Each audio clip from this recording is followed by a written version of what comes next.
এখন কেউ বলতে পারে রোজা কিসের জন্য? কি আল্লাহর খাজানার মধ্যে কি কোনো কমি এসে গিয়েছে যে মানুষ খানা দিতে পারতেছে না, এজন্য তাদেরকে ভোকা রাখতেছে যেন খাজানার মধ্যে অল্প বাঁচাত করতে চায়?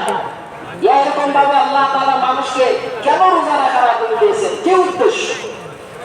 তো আল্লাহ তাবারক ওয়া তাআলা অপর আয়াতের মধ্যে এই বিষয়ে বলেছেন যে আল্লাহ তোমাদেরকে রোজা কেন রাখাইতেছেন, যে শাহরু রমাদান আল্লাযী উনজিলা ফীহিল কুরআন, যে রমাদান মাস, যে মাসের মধ্যে আল্লাহ তাবারক ওয়া তাআলা কুরআনে কারীমকে অবতীর্ণ করেছেন হুদাল লিন-নাস। কিসের জন্য এই কোরআন নাযিল করেছেন? মানুষের হেদায়েতের জন্য। ওয়া বায়িনাতিন মিনাল হুদা লাআল্লাকুম তাত্তাকুন। এবং এই রোজার উদ্দেশ্য, কোরআনের উদ্দেশ্য কিসের জন্য? যেন তোমাদেরকে তাকওয়া মুত্তাকি বানানো হয়, মুত্তাকি পরহেজগার, তোমাদের অন্তরকে আল্লাহ তাআলার দয়া খৌফ দিয়ে পরিপূর্ণ করা যায়। মানুষের রোজা রাখার উদ্দেশ্য তাদেরকে ভোকা রাখার নয়, ক্ষুধার্ত অবস্থায় রাখানো নয়, বরঞ্চ আল্লাহ তাআলার ভয়, আল্লাহর মুহাব্বত, আল্লাহর সম্পর্ক তাদের সঙ্গে পয়দা করার জন্য। এই আয়াতের মধ্যে তারপর আল্লাহ তাআলা বলেন, ফামান শাহিদা মিনকুমুশ শাহরা ফালইয়াসুম, তোমাদের মধ্য থেকে যে ব্যক্তি এই রমজান মাসকে দেখে নেবে সে যেন রোজা রাখে। এই আয়াতের মধ্যে আল্লাহ তাআলা রোজা রাখার স্পষ্টভাবে ফালইয়াসুম, যে তোমরা রোজা রাখো আদেশ দিয়েছেন। তাহলে আমাদের প্রত্যেকের উপরে এই রমজান মাস আসার পর এই আয়াতের জন্য রোজা ফরজ হয়ে গেছে। রোজা রাখতে হবে, তো আল্লাহর আদেশ, কিন্তু এর পদ্ধতির মধ্যে আবার আল্লাহ তাআলাকে কি করে দিয়েছেন? সহজ করে দিয়েছেন যে যদি কোনো ব্যক্তি রমজান মাসে এরকম অসুস্থ হয়ে যায়, সে রোজা রাখতে পারে না, অর্থাৎ যদি রোজা রাখে তাহলে তার বেমারটা বেড়ে যাবে। তো বেড়ে যাওয়ার দুইটা পদ্ধতি হতে পারে, যে একটা বেড়ে যাবে মানে তার সময় বৃদ্ধি হয়ে যাবে। ডাক্তারে বলছে যে 1 মাসে আপনার এই সমস্ত ওষুধ ব্যবহার করলে আপনি ভালো হবেন, কিন্তু যদি এই ব্যক্তি এখন রোজা রাখে তাহলে বেমার ভালো হতে 3 মাস, 4 মাস, 6 মাস লেগে যাবে।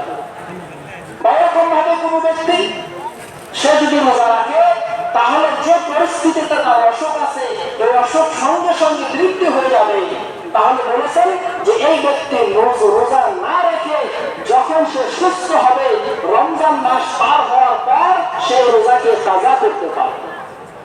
কিন্তু দেখেন আল্লাহ তাবারক ওয়া তাআলার মেহেরবানি, যে যদি কোনো ব্যক্তি এরকম উযরের জন্য রোজা রাখতে পারেনি, পরে সে কাজা করতেছে, তাহলে মনে রাখবেন যে রমজান মাসে রোজা রাখলে যে সওয়াব আল্লাহ তাবারক ওয়া তাআলা তাকে দান করতেন, তাহলে সে যখন কাজা করবে ওই সময় আল্লাহ তাবারক ওয়া তাআলা তাকে পরিপূর্ণ সওয়াব দান করবে। কিন্তু উযর, অর্থাৎ এই রোজাকে না রাখার উযর, মাথা বিশ্বাসে রোজা রাখলাম না, পেটে ব্যথা করছে রোজা রাখলাম না, এগুলো উযর নয়। শরীয়তে ইসলামে যে সমস্ত বেমার আজার, যে সমস্ত পরিস্থিতিকে উযর হিসাবে গ্রহণ করবে, সেইগুলাকে কি আমরা উযর হিসাবে গ্রহণ করে রোজাকে আমরা না রেখে পরে কাজা করতে পারবো। এখন আমাদেরকে এই সম্পর্কে ওলামাদেরকে জিজ্ঞাসা করতে হবে যে আমার এই অবস্থায় আমি রোজা ছাড়তে পারবো কিনা। আমি নিজে যদি আমি কল্পনা করে নিই যে আমার অল্প বেমার অসুস্থ হয়েছে, রোজা ছেড়ে দিলাম না।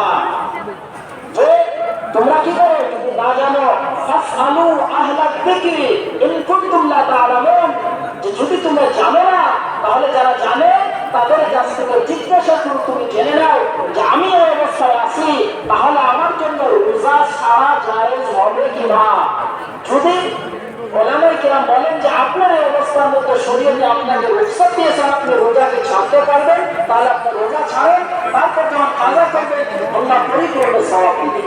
কিন্তু যদি আপনি মন চাই হিসাবে ছেড়ে দেন তাহলে আল্লাহ তাআলার আদেশকে অমান্য করা গুনাহ হবে। তারপর আল্লাহ তাবারক ওয়া তাআলা ধন সম্পদ যাদেরকে